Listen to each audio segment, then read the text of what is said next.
ada perusahaan yang tadinya belum menjadi emiten, kemudian mereka IPO, kemudian mereka emiten, dan itu kalau kita lihat ada angkanya sekitar 31 triliun yang diserap dari masyarakat.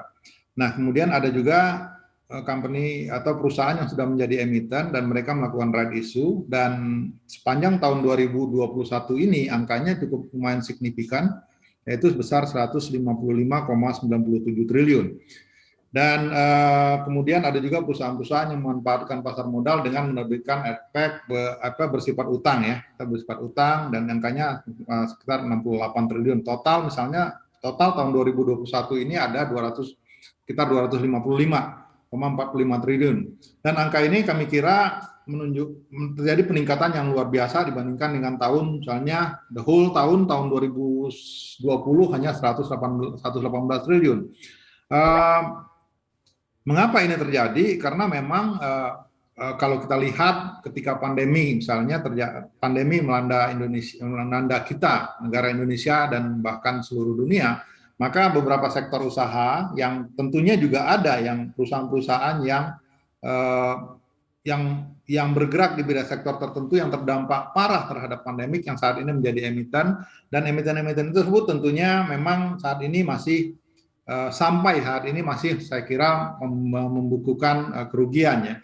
Dan kami kira apa yang terjadi saat ini tentunya di samping itu juga ada beberapa sektor tertentu yang juga bukan menikmati, artinya mereka memperoleh manfaat, misalnya sektor-sektor konsumsi tidak terlalu terpengaruh. Kemudian ada beberapa sektor, misalnya sektor konsumsi, telekomunikasi, saya kira sektor-sektor yang tidak terlalu terpengaruh dengan kondisi pandemi.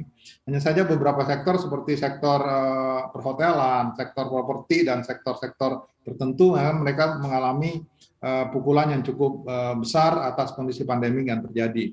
Dan demikian juga sektor keuangan. Kami kira sektor keuangan, jadi kalau kita lihat misalnya siapa yang paling besar, sektor mana yang paling besar misalnya memanfaatkan right issue atau melakukan right issue di tahun 2021 ini adalah sektor finansial. Dan mungkin di samping untuk memenuhi aturan baru dari OJK, mereka juga berharap bahwa dengan OJK untuk memperkuat permodalannya, sektor finansial juga ingin agar apa yang terjadi di mereka ini bisa, artinya mereka ingin agar sektornya menjadi lebih kuat ya dengan cara melakukan right issue. Dan kami kira hal tersebut, Mas Gibran.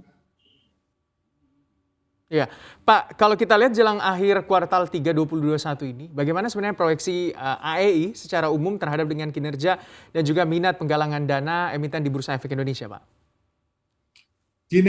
Kami kira kinerjanya tergantung. Jadi kalau kinerja emiten kami kira sangat tergantung pada posisi makroekonomi kita. Dan kalau kita melihat misalnya angka pertumbuhan ekonomi kita di 7,07% di semester pertama tahun 2021 ini, kami kira kinerja emiten pun akan bergerak simetris dengan perkembangan kondisi makro Indonesia, kecuali beberapa sektor yang sangat terdampak.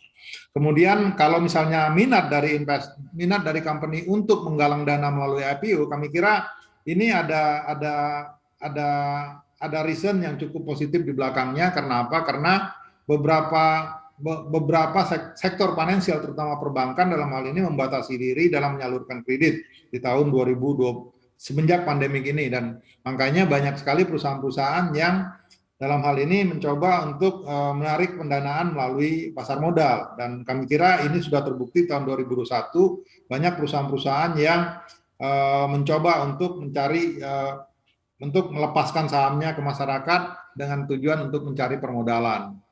Kami kira itu, Mas Gibran. Dan ini trennya juga ke depan kami kira akan terus demikian. Karena apa? Karena bayangannya baik dari sisi supply maupun dari sisi demand-nya cukup besar. Karena apa? Karena kalau kita lihat saat ini pertumbuhan jumlah investor di Indonesia juga cukup signifikan berkembang. Untuk informasi lebih lengkap dan berita terkait, klik link deskripsi. Dan jangan lupa juga untuk download aplikasi CNBC Indonesia yang tersedia di Play Store dan juga App Store. Jangan lupa subscribe ya.